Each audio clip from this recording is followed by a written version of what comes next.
listeners. Welcome to today's edition of our sectoral review. I am your host, Grace Cavey. As usual, we are live on our social media platforms, Facebook at Ministry of Information and Communication Technology, on YouTube at MICT Namibia. In studio today, we are joined by Mr. Carl Aripep from the Environmental Investment Fund of Namibia. He is the Chief Operations Officer. Good morning, Mr. Carl, and welcome to the Government Information Center. Good morning, Grace, and thank you for having me, and thank you for inviting us to enter into a conversation with the Namibian nation. All right. Now, without further ado, let's get into today's discussion. Mr. Aripep, please share with us the background of the fund and how was it established and what is its mandate? Okay, thank you. Thank you so much for that question. Environmental Investment Fund, or the EIF in short, is a state-owned entity. So we are a public entity established under an Act of Parliament. We trace our origins way back to the foundational years of Namibia after our independence. You know, when our country gained independence in 1990, Namibia was among a handful of countries who had a constitutional provision, actually an obligation that Namibia's environment, natural resources, and ecosystems must, and I must say must, be sustainably managed, used, and protected. So Article 95 of our Constitution. So we consider ourselves as really drawing our overall mandate from that constitutional provision. That's one. And then 2 years after our independence in 1992, the whole world converged in Brazil at a place called Rio de Janeiro, at the famous Rio Summit, 1992. And Namibia, as a young nation, participated at that global summit. It was convened under the UN systems. And Namibia took to that convention our founding father, our founding fathers, founding Minister of Environment, took to that summit a document called the Green Plan as our contribution to the global debate on how the nations can sit around the table and protect and discuss and find solutions for environmental problems that are not confined to national borders. So we took that document to Rio Summit, and in the subsequent discussions, 3 conventions were agreed to. We call them 3 environmental conventions. United Nations Framework Convention on Climate Change, UNFCCC, United Nations Convention on Biodiversity, we call it UNCBD in short, and then United Nations Convention on Sustainable Land Management, the one that deals with desertification and land degradation. So Namibia acceded to all those 3 conventions without much ado. And then using the Green Plan as a basis and using those 3 conventions as obligations for Namibia also to make contributions towards, then a need arose for creating a purpose-built instrument that will support the Namibian government to access international funding through various sources and support the Namibian government to address and meet the obligations that our government has signed up to under those 3 conventions. So that is really the origins of the EIF. It took the government after 1992 up to 2001 to promulgate the act that established the EIF. It's Environmental Investment Act number 13 of 2001. It took the government further 10 years up to 2011 to operationalize EIF. And as we can appreciate, it's a very unique institution, very unique government systems and structures needed to be put in place But above all, funding also needed to be secured from the treasury to kickstart the institution. So that's why it took up to 10 years to operationalize EIF, and we opened our doors in 2011. So in brief, that's about EIF and our origins. Okay. Now with that unique, as you called it, background and rich background also, please walk us through the fund's governance and operational structure. Okay, thank you for that question too. As a state-owned entity, as a fund, there is a provision in our Act for a board of directors. This board of directors are appointed by the minister that oversees the EIF. For the better part of our existence, we resorted under the Ministry of Environment, Forestry and Tourism, our founding ministry actually, and bulk of our mandate still resides under that ministry. So the minister appoints the board of directors, a collection of experts from finance to law to sectors within our mandate, and then reappointed as the minister sees fit. So they are ultimately responsible for overseeing the management of the EIF. And again, uniquely, our Act also provides for a panel of experts, a technical panel of experts. We call it Technical Advisory Panel. It's in Section 10 of our Act, where the board now appoints up to 10 members from different disciplines, cross-cutting disciplines in the broad environmental sector, from water, land management, biodiversity management, tourism, finance, engineering.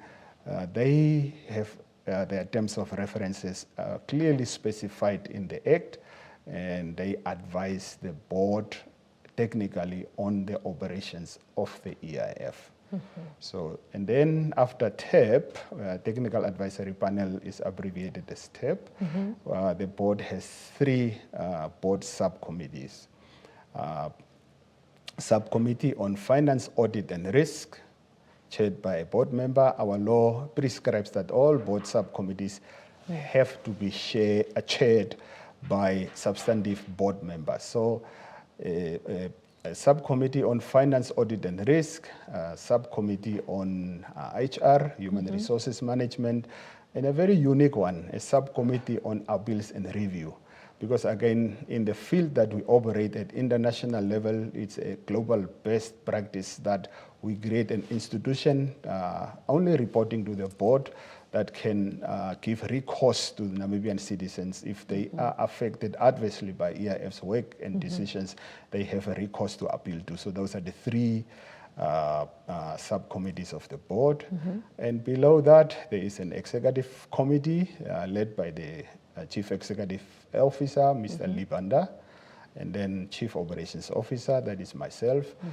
There is a Chief Financial Officer, there is a Chief for HR, and there is an additional executive for business strategy and performance.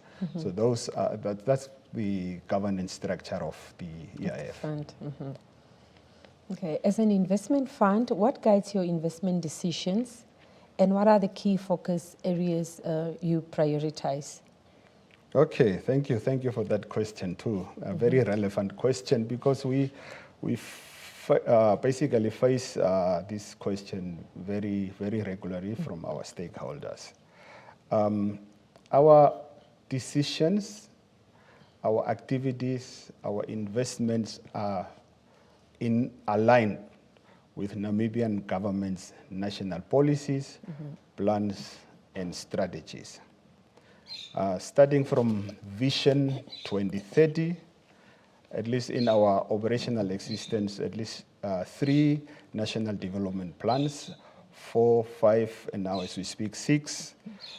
There was Harambee Prosperity Plan, National Climate Change Strategy and Action Plan, National Biodiversity Strategy and Action Plan, National Climate Smart Agriculture Strategy, renewable energy strategy, and many more. So we align our activities with the government's national plan strategies and priorities. In terms of our focal areas, and I need to go step by step here, we have about 7 focal areas that we look at across those sectors that I just mentioned. Sustainable natural resources management and utilization in its broadest sense, from sustainable environmental management, sustainable forestry management, sustainable wildlife management, sustainable water management. Those are sectors under which EIF investments are supported, supporting government efforts, supporting poverty alleviation kind of projects in rural areas, and also poorer sectors in the urban environment. Sustainable tourism SMEs, we also support those. Nature-based enterprises, it's a very broad spectrum of issues that are handled there, including natural resources value additions that people may craft entities or items that are for sale to tourism. Green technologies in the broad rubric of climate change and low carbon emission. We look at low carbon development, we look at renewable energy, access to renewable energy and energy efficiency, sustainable agriculture / climate smart agriculture, and also a growing sector of solid waste management and recycling. Initially, our investments were primarily grant funding, but gradually, about 4 or 5 years ago, we've also introduced lending instruments because they are very viable enterprises, SMEs, by women, by rural people, and especially by youth that are eligible for this kind of funding. Quite a vast area there. Can you take us through the resource mobilization journey and highlight some of the notable successes you have achieved thus far? Yes. Yeah, resource mobilization, maybe for the benefit of the public. In some sectors, it's also called fundraising. Basically, entity raising money to invest in projects and activities here. That's our definition. Very clear layman's definition of resource mobilization. Obviously, as the public will appreciate, in our foundation years, formative years, we relied on government subsidies through the Ministry of Environment, Forestry and Tourism, our founding ministry, for which we are very grateful, because that subsidy helped us to find our feet and also to begin to build ourselves as an institution, design programs, and access more funding, as I will discuss as the discussion unfolds. But during the first 5-year period, we embarked on a multi-pronged resource mobilization strategy. Actually, I will isolate 3 out of that multi-pronged strategy. The first one was what we call the environmental fiscal reform, a fancy language for basically proposing to the fiscus, proposing to the government that there are certain products out there that are harmful to the environment, that are damaging the environment. Why don't we put some levies or taxes on those products and then derive income from those levies that can be reinvested in managing the adverse impact of those products on our environment. So we proposed, we worked very closely with the Ministry of Environment, Forestry and Tourism, Ministry of Finance, and also the Parliament, and proposed a list of products over which the environmental taxes were levied. I can give examples: tires, a certain type of batteries, disposable batteries, must be clear, tires, carbon emission taxes on vehicles, certain types of bulbs, that are not energy efficient, and lubricant oils. Those are the products that we submitted and the cabinet approved.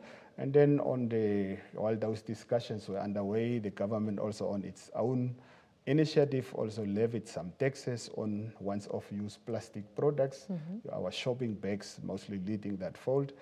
And we succeeded in basically get those approved.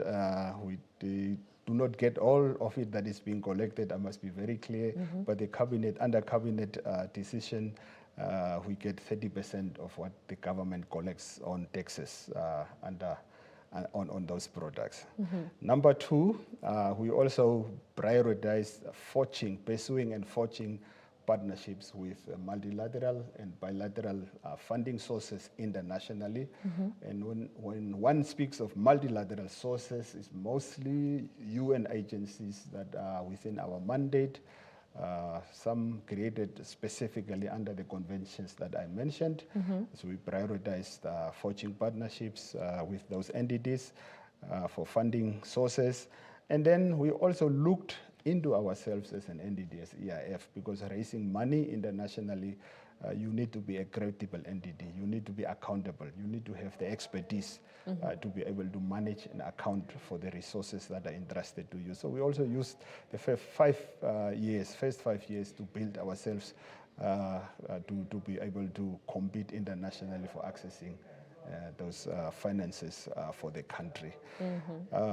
You also asked about some of our highlights. I would list a few. It's not an exhaustive list, Grace, but just a few highlights. The first one is the environmental fiscal reform. It was the first in Africa almost, or one of the few in Africa. We managed to secure, as I said, 30% that Treasury is transferring to EIF of the taxes collected on those harmful products. Number two, our accreditation with the Green Climate Fund. You'd recall I alluded earlier about strengthening ourselves internally as an institution, and also pursuing partnerships with multilaterals. The first multilateral that we really managed to secure a partnership with was the Green Climate Fund, established under the UNFCCC. And in a short space, that was in 2015 when we got accredited by the Green Climate Fund. And shortly after that, we managed to raise in the order of $40 million worth of climate change adaptation finances for Namibia through 4 projects of about roughly $10 million each. So 40 million US dollars at today's exchange rate would be in the order of just slightly over 700 million Namibian dollars. So we've been rolling out those projects now for past 7 years almost. Number 3 is also those partnerships with the multilateral and bilateral entities. Some of the entities that I can list here is many UN agencies, the French Development Agency, with whom we co-implemented a big renewable energy project, the European Union, the GIZ. So we collaborated with some of them on high flagship projects addressing climate change and environmental challenges that our country is experiencing.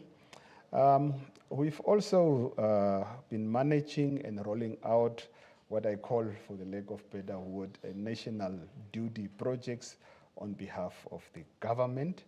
And the key one that I really need to mention here is in the water sector. We've just concluded a project on the instructions of the Ministry of Agriculture, Fisheries, Wood and Land Reform. The new name is still getting used to, where we looked at a problem that Namibia experiences nationally, where rural people in some areas have enough water, sufficient water for their livelihoods, but the water is just not fit for human consumption because of high levels of salinity and high levels of mineralization. So we worked with the private sector, young Namibian engineering company, and introduced a technology, reverse osmosis technology, that is installed at water point level, cleaning up that water, making it fit for human consumption and also for crop production. About 38 to $40 million worth of installations made in all the regions. That's a flagship project that we led. It was fully financed by the government. We were just the rolling out agency. And then we've just also recently achieved accreditation with a second climate change fund, a smaller one in this case, called the Adaptation Fund, where we are now on the brink of unlocking about 20 million US dollars worth of climate change adaptation funding for the country. So that's in a nutshell our journey in resource mobilization. The examples that I provided are by no means exhaustive. There are smaller efforts that are underway, and there are also cases where partners, without us inviting them, approach us to co-implement projects in Namibia with them because of the credibility that we bring to the table. Now, let me take you back to the levies that are collected. How are they utilized or invested? Okay. Yeah, this is also a subject matter where I probably also need to provide context, Grace, because the term EIF collects levies is also being used loosely, and I'm not faulting anyone. That's how the decisions read. Our act makes us eligible to benefit. One of the revenue streams that EIF can benefit and may benefit from are environmental taxes. That's what the Act says. But the actual and physical collection is not done by the EIF. The collection is done actually by NAMRA through the Customs and Excise Act. And NAMRA, as we all know, collects taxes and revenues for the state. So from what NAMRA collects, they, through cabinet decision, disburse as 30% to EIF. So now, coming to your question, how do we invest those proceeds? We invest those proceeds in basically 4 investment streams. Okay. Firstly, EIF has begun to establish an endowment fund. Okay, that's also a legal obligation. Our Act very clearly and explicitly requires us to invest in a sinking investment fund to guarantee our own long-term sustainability. Okay, so that's one stream. The second stream is what we call the EIF small grants. Those small grants are grants that we advertise publicly between from as small as 50,000 Namibian dollars up to about 150,000 Namibian dollars, and even bigger ones we advertise publicly. Namibians from all corners of the country apply, and then we invest in grant funding in those focal areas that I alluded to earlier. So for this specific financial year, we have a budget of about 5 million to give out in that small grant facility. We are now busy reviewing over 1,100 obligations that we received, because the closing date was end of July, so that's why it's still fresh in my memory. We'll make an announcement very soon on our website and on our social media about how much we received, from which region, what is the quantum of the request. We'll be making that announcement very, very soon. And then we have a bigger one called the Green Impact Facility, which is running now for almost 36 months. It's a concessional lending facility that we established. Basically, it's part of the cabinet decision of receiving the environmental levies, was that we should really use more donor funding for grant funding, and then invest the levies more in supporting SMEs, creating jobs, creating businesses, the spirit of entrepreneurship among the eligible segments of our community. So we have now almost very close to 100 million that we have loan book. Our loan book is about 100 million worth. We don't do this ourselves. We've outsourced the Green Impact Facility to two fund managers. I just cannot mention their names now because we are on air. The two fund managers who make investment decisions under fund management agreements, two fund management agreements with EIF, make independent investment decisions, and they are performing very well as we speak. Obviously, there are also figures about jobs that have been created, how many women, how many youth-owned enterprises, what environmental problems are being addressed through both the small grant facility and the Green Impact Facility.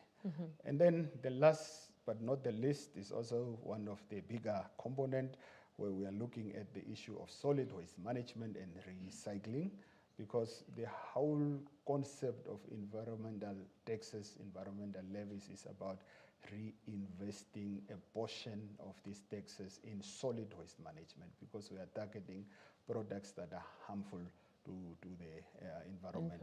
So we are looking at working with the Ministry of Environment, Forestry and Tourism, and also working with the private sector to create a whole, and the local authorities who are also battling with solid waste management, with the exception of big municipalities. All smaller towns, villages, and settlements have serious challenges when it comes to managing solid waste. So we are busy building a whole value chain about how the local authorities could be supported. I'm now talking in the future because that program is still under design. How local authorities could be supported to comply with the Environmental Management Act and also come in control of the solid waste management in their respective jurisdictions, and then also create entrepreneurship in the whole broad sector of recycling and making money out of waste, recyclable waste. So those are the four investment streams in which we invest the environmental levies.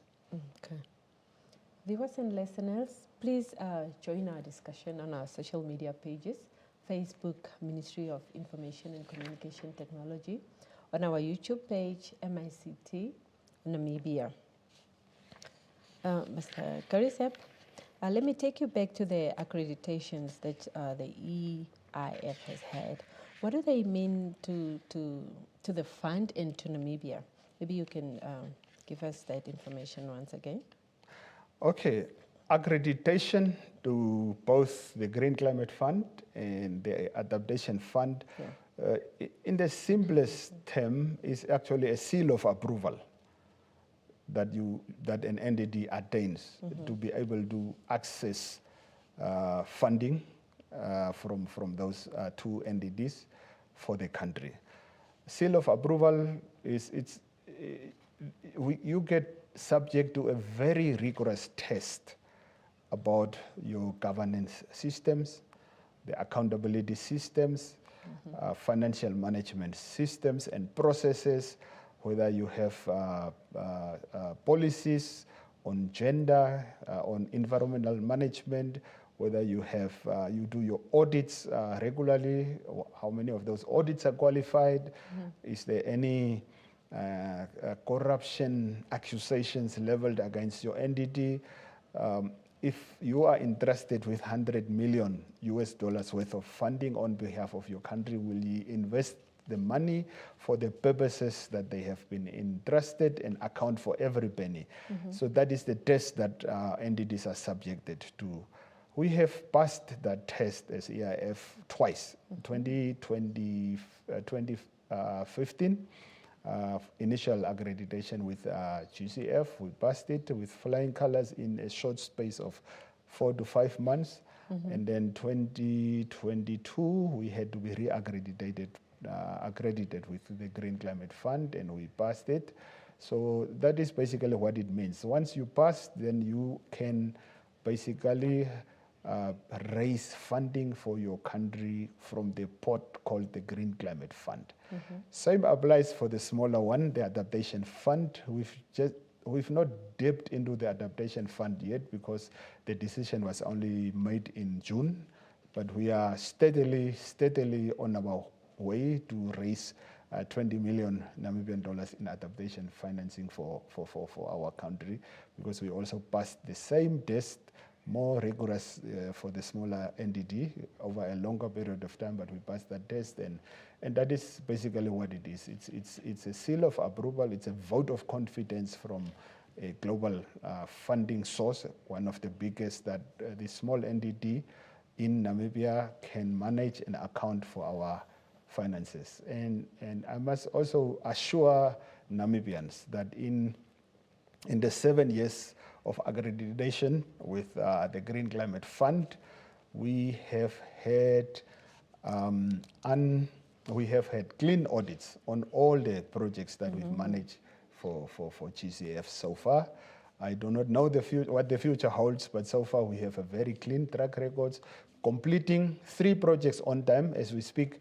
From the 10 million projects that I alluded to earlier, 2 have been completed earlier, and the third one is now literally days away. It's closing on the 20th of August, on time again, barring the COVID interruptions, for which we had to ask for more time, not more money, more time, because things came to a standstill. So we have a very clean record in terms of managing and accounting for resources that are entrusted to the EIF. That's great, that's great. Now, as we are nearing our discussion, can you please walk us through, because you mentioned some earlier, your flagship products and services, and how do they contribute to the social and environmental sustainability? Okay, thank you. Yeah, I'll start with the Green Impact Facility, the concessional lending facility, and the grant facility. I'll put them together. Grace, we have statistics even on your website. You will see how many jobs were created, how many areas of biodiversity and landscapes were put under sustainable use, impact on youth, impact on women, impact on disadvantaged sectors of our community. So that is really our impact. I just cannot go through all the statistics now, but it's available freely, especially on our website. I've mentioned the water softening. We call it the water softening project that we did on behalf of the Ministry of Agriculture, Water and Land Reform, and water part of that ministry, where we brought in that technology that solved a national problem, largely solved a national problem of hard water in Namibia. We have impacted positively on about 10,000 Namibians, about 1,000 households in all the regions benefiting from having water fit for human consumption. Because why we emphasize this project is that the government has tried everything in the past to work with the private sector, and we quoted millions and big plants, and then a network of reticulation pipes to carry clean water to different villages over long distances. What we brought is water point-based solution. So that small technology, small plant is installed right at the borehole, solar-driven, led by young men, and then at their very water point, the communities can now access clean water. So that's an area that we are very, very proud of. The third one is also through 2 GCF-funded projects, or 3 of them. We have also managed to rehabilitate and retrofit with solar-driven water pumps just over 200 water points nationally in all communal areas of this country. Basically, again, contributing to the national efforts of the Ministry of Agriculture, Water and Land Reform. 200 water points, doing away from diesel engines where people had to go and buy diesel at long distances, regular breakdown of those diesel engines, disputes about who contributes and who does not contribute. We all know those things at the water point level. In many cases, in those 200 cases, those problems have been resolved or reduced to the absolute minimum. And there's also another initiative that we joined the same Ministry of Agriculture on, and it's called the Small Stock Revolving Fund, where, you know, as we're all aware, the successive droughts of 2016 and 2019 inflicted very high livestock losses on communal farmers in Namibia. And under climate change support, we managed to secure funding to join the ministry and support people to restart but small stock farming. So we financed this program. Many households benefited. Women especially have done very well with small stock. 20 females with a ram, and in a year or two, you see some people have increased their flocks double or triple, and that has been very, very successful program that we have led. I think we've also begun to introduce this, support the government efforts under what we call climate smart crop production in crop producing regions. Now I'm talking the northeast primarily, and in small spots around the country where water is available in sufficient quantities, now producing crops under shade net, increasing yields, using irrigation technologies that are climate smart, which do not waste water. The only work that still needs to be done in that case is the market forces, which are really pitted against small producers. That's a national problem where South African chain supermarkets dominate our market, but there's good discussions underway with the agronomic board, renamed agronomic board, to look at how maybe in the long run efforts can be made to use the border closing mechanisms to support Namibian small scale growers to access the market.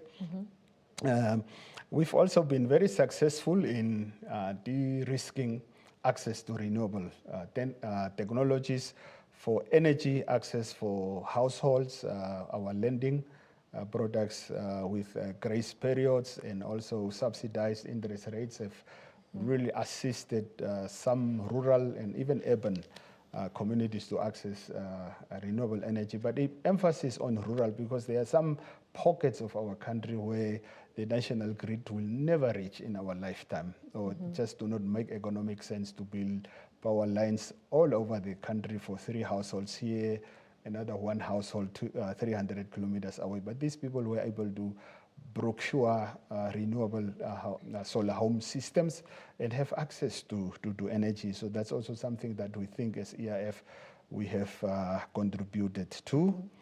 And as we speak, our new president and treasury are hard at work to deploy what we call the National Youth Fund. EIF has also been selected as one of the entities, besides Development Bank of Namibia and Agribank, to be one of the entities who will be rolling out the new National Youth Development Fund. So those are some of the things that I can share with the nation. Our humble efforts, I must just say, not everything always goes according to plan or strategy, but we seem to be priding ourselves that we manage to complete things that we start on time. And yeah, those are our humble efforts. Okay, we have reached the end of our discussion. Can you please give us your final remarks? Yeah, my final remarks is that as EIF, we are very humbled by the confidence that our government always places on us to roll out very innovative initiatives for them. Our appeal to the Namibian nation is that maybe also to exercise a little bit of patience when dealing with EIF. We are a very small entity of less than 40 individuals. Sometimes we take long to get back to you or respond to your queries, but we always do. But we never come up with excuses about or defend ourselves when we run into little queries that people are not happy with us. Please collaborate with our colleagues in Comms Department, Mr. Romeo Muyunda and Nicole Asino, for queries and also make use of our complaints facility. There is a dedicated email address, complaints@eif.org.na, if you want to help us to improve our services. So those are my final remarks. Thank you, Mr. Aripep, for Thank you. taking your time to come to our studios to educate the nation on the fund. This was a very, very informative discussion. Thank you. That is all we had for you, viewers and listeners. Please do join us next time as we bring you another fruitful discussion. From us, it's goodbye. Goodbye.